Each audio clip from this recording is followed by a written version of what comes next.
qualify for the car seat challenge include babies that are born prematurely before 37 weeks gestational age, less than 2,500 grams at discharge, so not just when they're born, but at discharge, and at risk for obstructive apnea, bradycardia, and oxygen desaturation, with such conditions as Down syndrome from hypotonia and Pierre-Robin syndrome for micrognathia.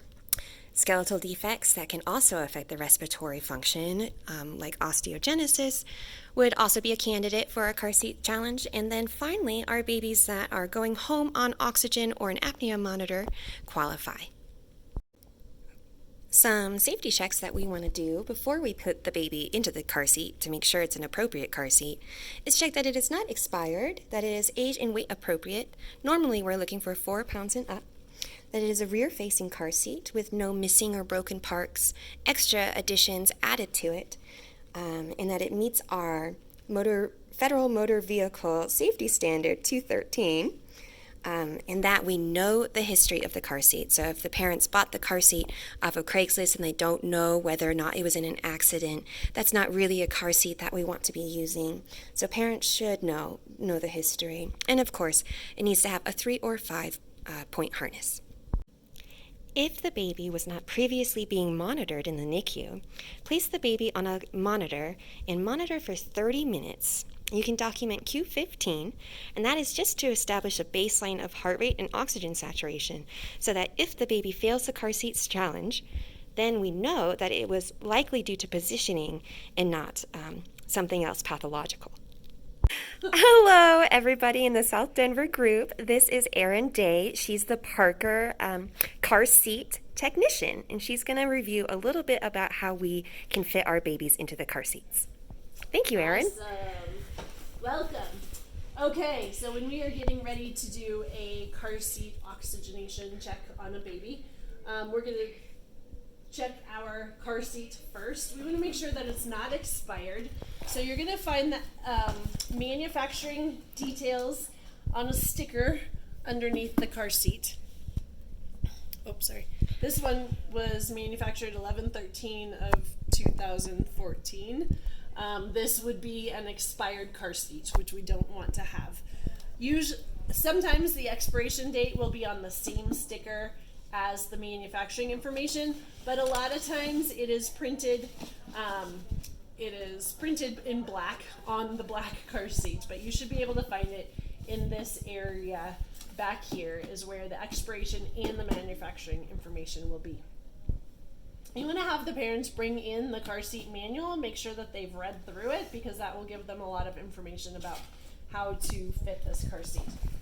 Back here we see that these straps are in the lowest position. That's normally where it's going to fit on a newborn. Occasionally that one's a little low.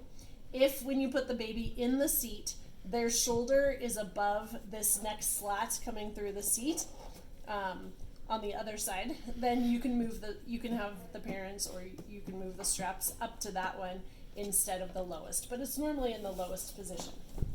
When you go to set the car seat on the ground, you want to make sure that either the bubble is in a correct position for the car seat to be level, or if there's a line printed on it, that should be parallel with the ground.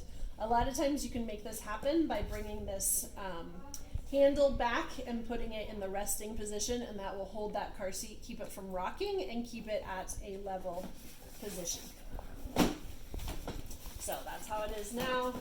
We see that this is parallel to the ground. Yes. Okay, we're going to put our baby in the car seat. To loosen the straps, there's usually a lever right inside here that you're going to push down on. Pull these straps way out to make lots of room to put your baby in. When you go to tighten it, you're just going to pull back on that strap. So we're going to put baby in the car seat. You always want to make sure that their bottom is all the way down on this bottom level and pushed back into the seat so that there is no extra space underneath or behind them. Then we're going to buckle the straps.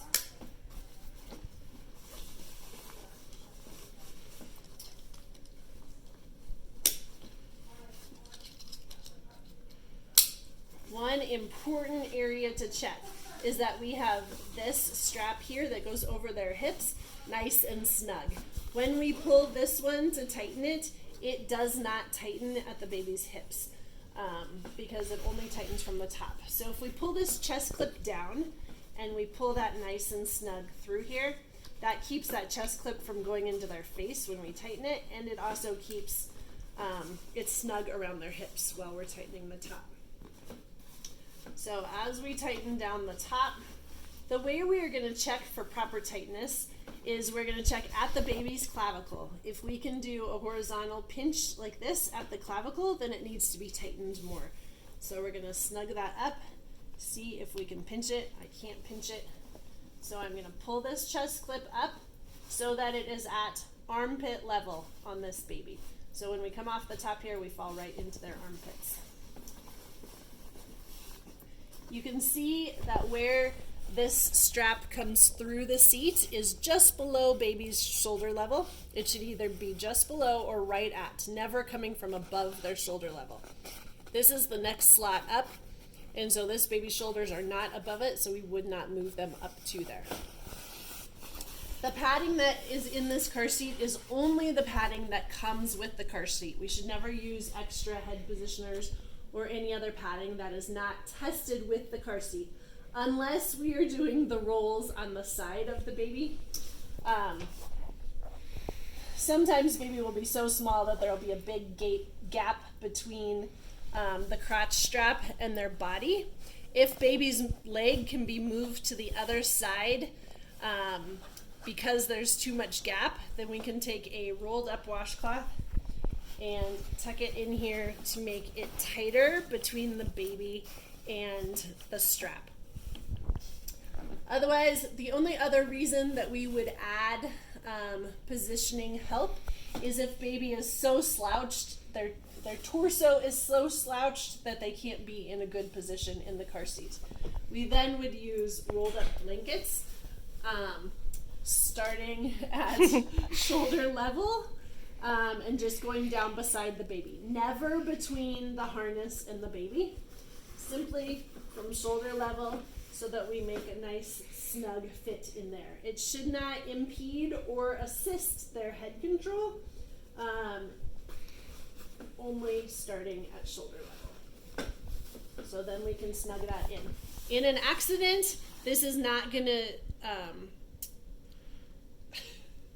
affect how the baby is positioned with this harness, so should not affect them in an accident.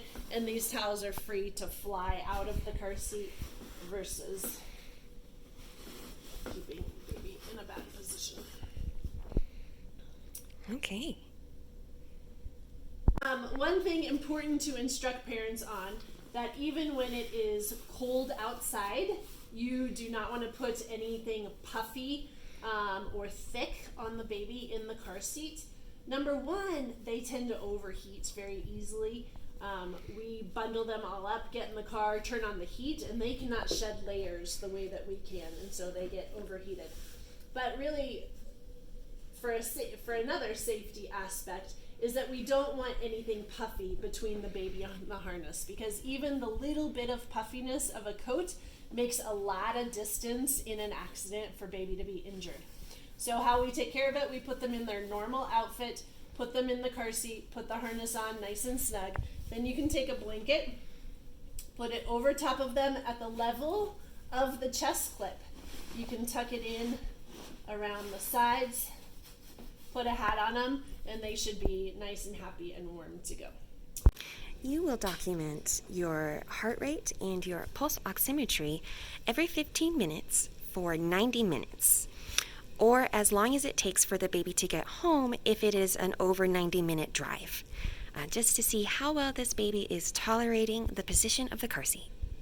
A failure occurs with an apnea greater than 20 seconds, a bradycardia with a heart rate less than or equal to 80 without spontaneous recovery within 10 seconds, so that's without intervention, or an SpO2 less than 88% for greater than 20 seconds. If you notice your baby has failed the car seat, immediately take your baby out of the car seat and document it in Epic. as a failure. You can repeat the car seat challenge in 24 hours.